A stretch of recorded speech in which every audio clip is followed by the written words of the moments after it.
تو اب بس سوال یہ ہوتا ہے کہ جب ہم وہاں جائیں گے اللہ کے پاس تو کیا ہماری ان سے ملاقات ہو سکے گی کہ نہیں. اس کی بس اس کا ایک ہی طریقہ ہے کہ ایسی زندگی گزارے انسان کہ وہاں پر ملاقات اچھی ہو سکے. اب سارا فوکس اس کے لاس پر نہیں، اس کی ری یونین پر ہونا چاہیے.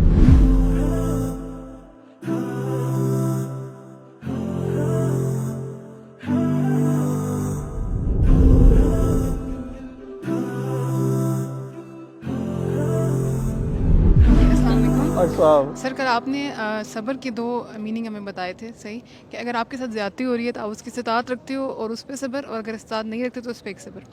لیکن ایک ہمارے پاس سچویشن ایسی آتی ہے کہ اللہ تعالیٰ کی طرف سے آزمائش آ جاتی ہے، کوئی جان کی آزمائش، کوئی مال کی آزمائش. Like I last my mother few months back. تو اس صبر پہ اللہ تعالیٰ کا کیا صبر کی کیٹیگری ہے؟ لائک وہ کس کیٹیگری میں صبر آتا ہے؟ اس صبر کے بارے میں کیا ریوارڈ ہے؟ وَلَنَبْلُوَنَّكُمْ بِشَيْءٍ مِّنَ الْخَوْفِ وَالْجُوعِ وَنَقْصٍ مِّنَ الْأَمْوَالِ وَالْأَنفُسِ وَالثَّمَرَاتِ وَبَشِّرِ الصَّابِرِينَ الَّذِينَ إِذَا أَصَابَتْهُم مُّصِيبَةٌ قَالُوا إِنَّا لِلَّهِ وَإِنَّا إِلَيْهِ راجعون. صحیح. بقرہ میں اللہ تعالیٰ نے کہا ہے ہم تمہارا ہر طرح سے امتحان لیں گے. خوف سے متعلق امتحان ہوگا، بھوک سے متعلق امتحان ہوگا، اور پیسوں کے نقصان کے معاملے میں، ثمرات کے نقصان کے معاملے میں امتحان ہوگا، اور لوگوں کے نقصان یعنی لوگوں کی ڈیتھ کے متعلق بھی امتحان ہوگا. اور خوشخبری ان لوگوں کو جو ان تمام امتحانوں کے دوران صبر کو پکڑے رکھیں. جو کون ہیں ویسے کون لوگ ہیں یہ؟ جو جب بھی انہیں کوئی چیز آ کر لگتی ہے تو وہ کہتے ہیں بے شک ہم اللہ ہی کے ہیں اور ہمیں اللہ ہی کے پاس واپس جانا ہے. یعنی اگر آپ کی mother I'm very sorry to hear انا للہ و انا الیہ راجعون، اگر وہ اللہ تعالیٰ کے پاس جا چکی ہیں تو کچھ چیزیں انسان کو اگر واقعی میں دل میں کھپ جائے نا، جب وہ یہاں پر تھیں تو وہ آپ کی کیئر میں تھیں، جب وہ اب دفنائی گئی ہیں تو وہ کس کی کیئر میں ہیں؟ اللہ کی کیئر میں. کس کی کیئر بہتر ہے؟ اللہ کی کیئر اوبویسلی.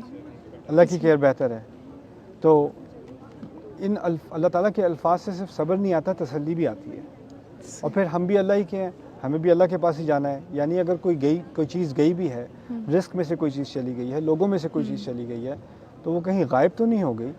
ہماری طرح وہ بھی اللہ کی ملکیت ہے، وہ اللہ کے پاس گئے ہیں، اور ایک دن ہمیں بھی جانا ہے، ہمیں بھی ادھر ہی جانا ہے. تو اب بس سوال یہ ہوتا ہے کہ جب ہم وہاں جائیں گے اللہ کے پاس تو کیا ہماری ان سے ملاقات ہو سکے گی کہ نہیں. اس کی بس اس کا ایک ہی طریقہ ہے کہ ایسی زندگی گزارے انسان کہ وہاں پر ملاقات اچھی ہو سکے.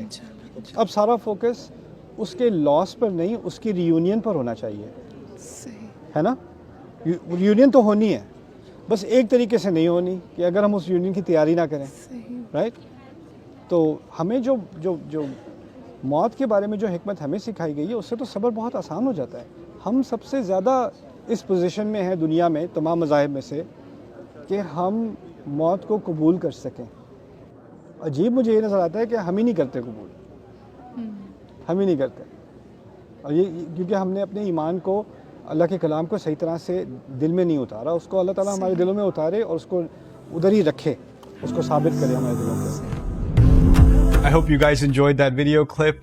My team and I have been working tirelessly to try to create as many resources for Muslims to give them first steps in understanding the Quran all the way to the point where they can have a deep, profound understanding of the Quran. We are students of the Quran ourselves, and we want you to be students of the Quran alongside us. Join us for this journey on BayyinaTV.com, where thousands of hours of work have already been put in. And don't be intimidated, it's step by step by step, so you can make learning the Quran a part of your lifestyle. There's lots of stuff available on YouTube, but it's all over the place. If you want an organized approach to studying the Quran beginning to end for yourself, your kids, your family, and even among peers, that would be the way to go.